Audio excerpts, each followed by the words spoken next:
you're speaking about the scene where you unfortunately gonna die through the hands of Damien Dark. Maybe you can tell us something more how you were feeling shooting this scene or something. Sorry, I'm getting sweaty up here.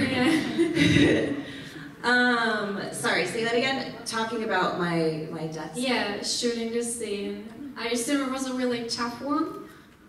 Yeah, I mean, absolutely. I think that, you know, having been there since the pilot and being so attached to a show like this and being there, you know, on this incredible journey, again, I'm so lucky, grateful to have been a part of it. And the truth is for my character, the writers, they really wrote an awesome arc for my character, starting from season 1 until now, you know, the end of season 4. I got to do so many incredible things. As an actor, you know, season 2, we saw Laurel sort of down spiral and struggle with drugs and alcohol, and then, you know, hit rock bottom and come back out on top, and then, you know, become the Black Canary.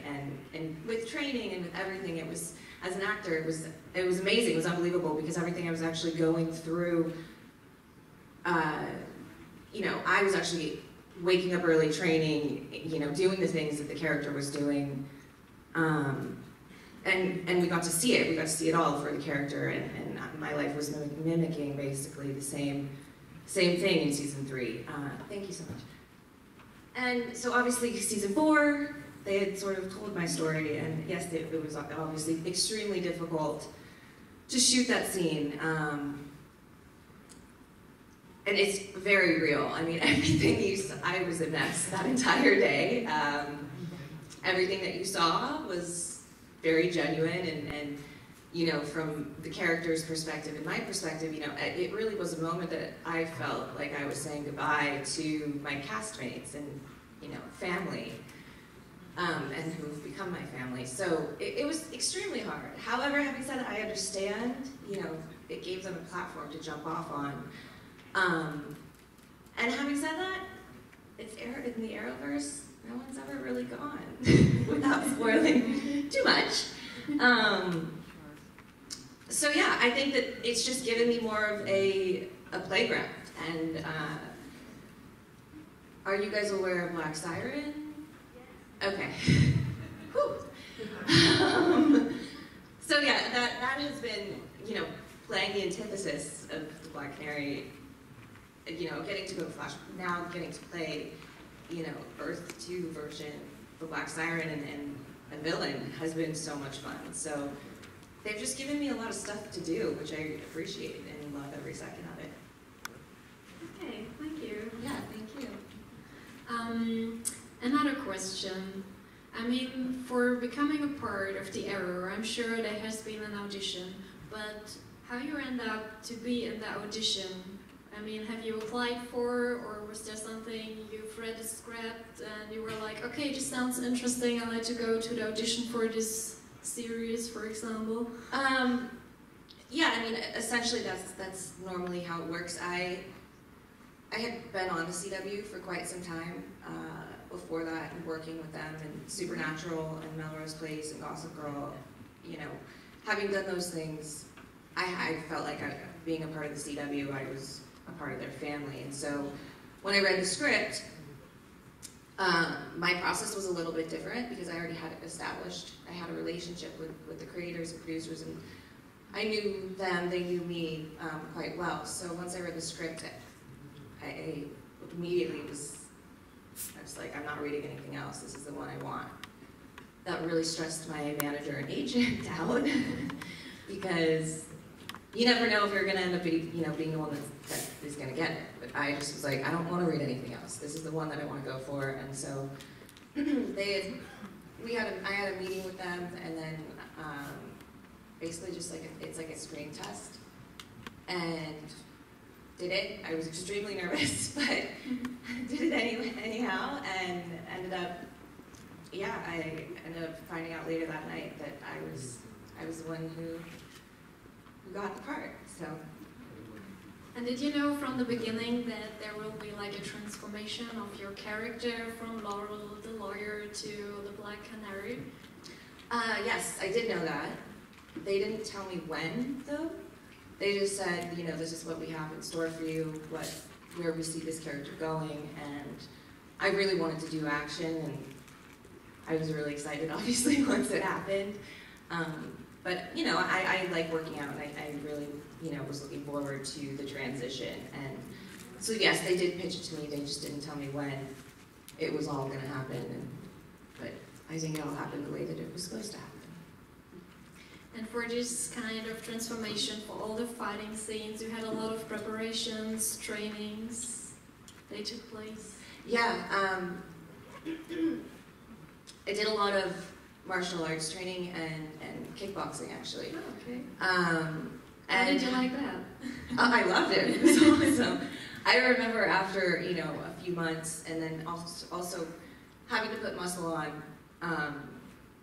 working out really hard, and then being in fight training. And actually, it was over my hiatus. I was working with Tom. I was doing, you know, martial arts stuff, and seriously, like, learning how to fight. I remember that there was a day that I felt like when I was going out with like some friends or something to dinner, and I just remember, like, I just felt a little bit taller in a way, and I also felt really good because I was like, nobody better mess with me because I can actually kick somebody's ass right now.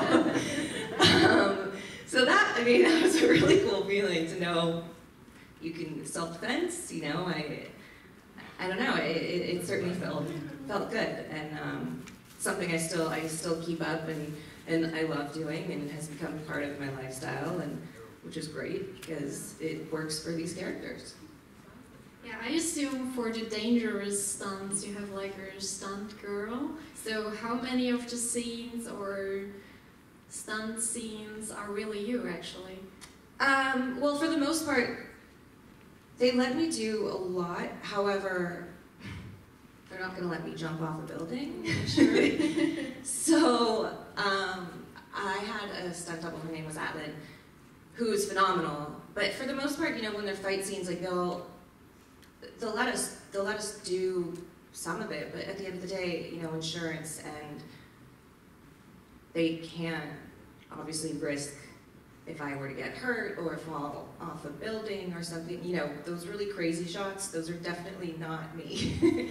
But, you know, we'll get close-ups, and when you do see fight stuff that's just basic, you know, kickboxing or working with the nightsticks, a lot of that is. So it just sort of depends on the circumstances. And how long does it usually take to shoot one of these scenes? Action scenes, actually, surprisingly, they don't take that long. Because we have such an amazing stunt crew, stunt coordinator, who also is one of our directors. His name's Bam Bam. He's James Bamford. He's fantastic. And he knows how, like, we have to go through this, get through, you know, 60 pages, 50 pages in 9 shooting days. So we're essentially shooting an hour movie in 9 days. Big action movie, so we got to keep things going quick. And Bam Bam is really good at knowing exactly what he wants, where he wants, and we've got it down to sort of I think they have more of like an operation, well-oiled machine. Okay, so you guys, I'm pretty sure you have some questions for Katie. So who's gonna be first? Don't be shy. Okay, come over there. So what's your name? Lara. Lara. So coming over for you. Hi. Hi. My question is, did you ever heard your language, so your voice in another language? Wait. So, for example, your German voice. No. Okay. Because that's interesting. Yeah, because I think it's like, it's a different character really, and I don't like it that much in German, so I prefer the English voice. Well, thank you. Who do I have to talk to? That is, I'd be really interested in hearing that. I bet it's probably pretty funny. So have you heard your voice in any other language, No, for I example. haven't. No one at all. No. So Please, that's if gonna be anybody interesting. has it, share.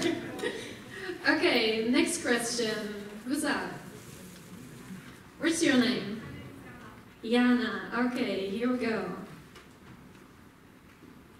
So do you have any funny stories from the set? So Oh, funny things that yes. happen? Oh, yes. You want to work with John Barrowman. So, I love telling this story because it just sort of sums everything up perfectly for you guys. I'm on set shooting a scene that I'm crying in again. Laurel, she likes to cry. I was some intense. Have you seen? You know, when I'm in it, I try to stay in it. And John Barrowman isn't even in the episode, so he's not even. I don't even know if he's in Vancouver because that's where we shoot the show, in Vancouver. So I'm sitting there, and I remember it was in between setups, and so I try and stay in the dark place. But I remember I all of a sudden I got a text message. And I normally don't look at my phone, but for whatever reason I did at this point, and I was just like, who wants what now? And of course, the text message pops up, and it is a picture, multiple pictures of John Barrowman, naked, his naked ass, like this, all over my trailer.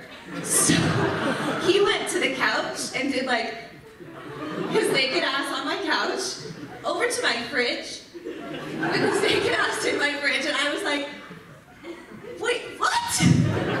What is happening? And I couldn't help myself. I had to show Steven, and Steven was like, oh God. I was like, this is not, who is this person?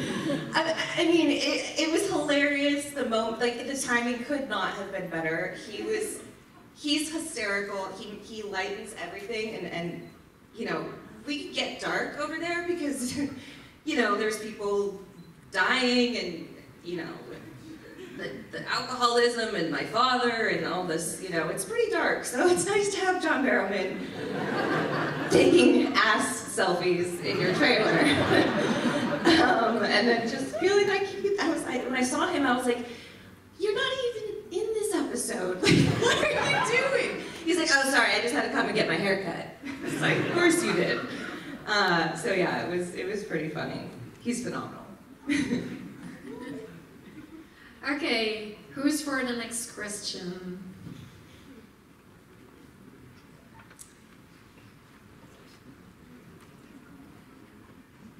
Hi, Laurel, I'm Andy. Hello. I just had a question. I really like your plot with Steven, and I always wanted your relationship to work out, kind of. So my question is, why was it your decision to leave the show? I do know that you do come up in Flash and other Legend of Tomorrow's kind of episodes, but which part was it your decision, or the producer saying, yeah, like your character is over, or kind of? Yeah. Yeah.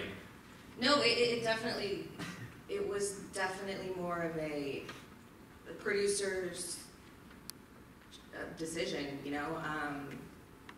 It's funny because the whole season, everyone of our cast, we would talk, and everyone would be like, "Who's in the grave? Who's in the grave? Who's in the grave?"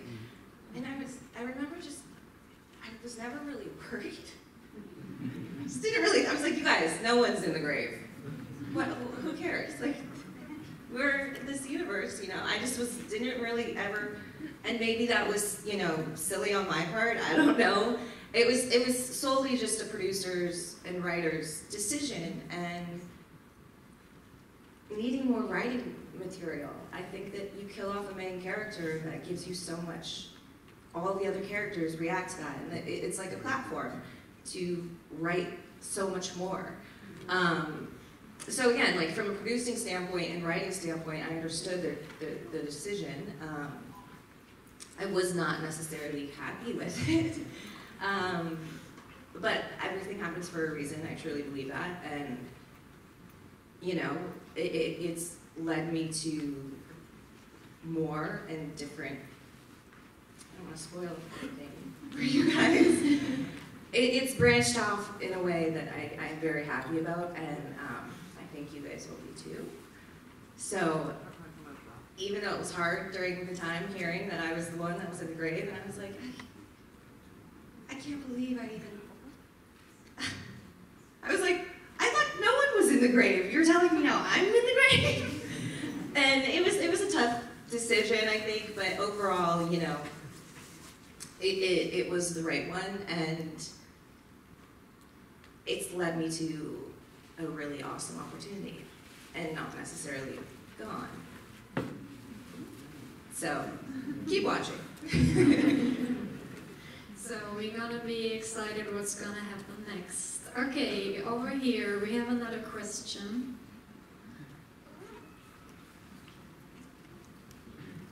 Hello, my name is Jasper.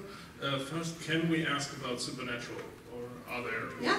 Okay, because, I mean, you played Ruby on Supernatural pretty well, I mean, the demon side, and now that you have played pretty much a good character, a bad character, a good character, and a great character in Ruby, which one do you prefer? Such an unfair question. Oh man, I don't know if I can answer this. They are all very, like, awesome, badass characters, women that I've gotten to portray, and they're all special and unique in their own way, and I honestly, I can't choose one over the other because they're just all so different, but so good, and I had so much fun playing every single one. And you know, I think Laurel Lance, Black Canary, I'm probably most attached to, just because that's more time of, I was that character for 4 years, so obviously I grew more attached to her. I actually even have my jacket, the leather jacket, they let me keep it. So yeah, I can't really, they were all pretty spectacular, and I'm so grateful and lucky to have gotten the opportunity to portray that. Sorry I couldn't pick a specific one. Thank you. So guys, more questions? Anyone? Okay.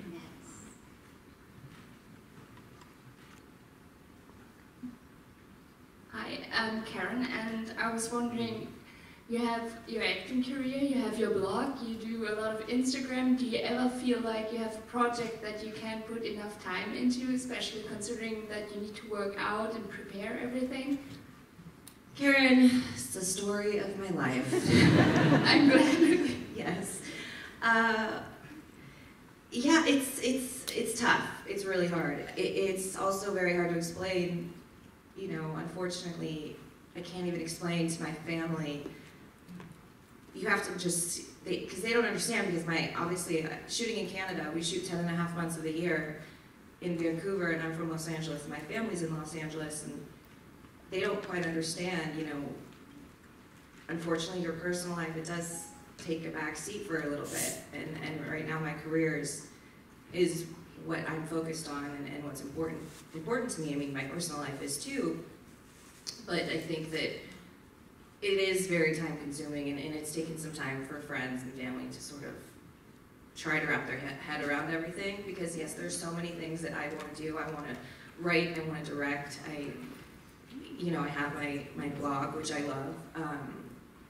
I love, I just love creating, and I love fashion, and I love architecture. So there's just so many things that I would love to do, and I absolutely, it's one of the things with the blog, like, thankfully I have Lindsay, my business partner, because without her it wouldn't exist. This is solely what she can focus on, and so when I have the opportunity and I'm not focused on, you know, shooting or acting, I get to pay more attention to other things, just not necessarily as much. And I just wish there was more time, more hours in the day, you know? So, I was wondering how you do it all, and I felt like you wanted to take your blog a step further, but maybe there wasn't time. So. Yeah, absolutely. And we talk about, you know, we're still brainstorming, talking about how is it possible, because Lindsay, she lives in Texas, she's my best friend, but she's, you know, she has a husband and she has a child, and I would say, you know, come on the road with me. But you know, she's not able to do that because she's got a husband. She's got a, I get it. So yeah, we're still, you know, figuring it out, but it's definitely something like I love, and I love that you even know about it. Some people don't, and that's totally fine too, but it's really special to me, and yeah, I will definitely have more time, I think, to give to it this next coming year, which is good. Thank you. Yes, thank you.